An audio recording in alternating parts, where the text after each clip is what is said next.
আজকে তোমাদেরকে দেখাবো সেরা কটা এক্সারসাইজ, দেখতে থাকো। অনেকে আছে এখানের জন্য ব্যায়াম করো, আগে হাতটাকে আগে ক্লিয়ার করে নিবা এইভাবে, ঠিক আছে? এরপর আছে ব্যায়াম করবা, সবসময় জন্য করবা আস্তে আস্তে ধীরে ধীরে, একটা নিয়মকরণ আছে। অনেকে আছে এরকম এরকম করো, এরকম এরকম করা যাবে না, ঠিক আছে? ব্যাস এইভাবে ধরতে হবে, মুখটা স্ট্রেট এইভাবে থাকতে হবে, ঠিক আছে? এভাবে সুন্দর মতন এইভাবে উঠাতে হবে, ঠিক আছে? আস্তে আস্তে নামাবা, আস্তে আস্তে, ঠিক আছে? যেমন এরকম উঠাবা, আস্তে আস্তে নামাতে হবে। অনেক আছে এরকম এরকম করে, এরকম এরকম করা যাবে না, সুন্দর মতো স্টেপ সামনের দিক তাকাইতে হবে। এখানে অনেক আছে যে এইভাবে ধরে, এইভাবে ধরা যাবে না, ঠিক আছে? এইভাবে ধরতে হবে, ঠিক আছে? দেখা যাচ্ছে? সুন্দর মতো এইভাবে ধরবা, এইভাবে ধরে এইভাবে সুন্দর মতো এক্সারসাইজ করবে। এই যে আবার এই যে এখানের জন্য আছে, এখানের জন্য তোমরা এই যে এইভাবে করতে পারো, ঠিক আছে? এই যে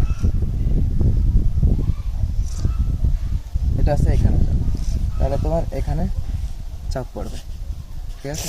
তো এইটার ভিডিও এটাই ছিল, এক্সারসাইজ করতে পারো।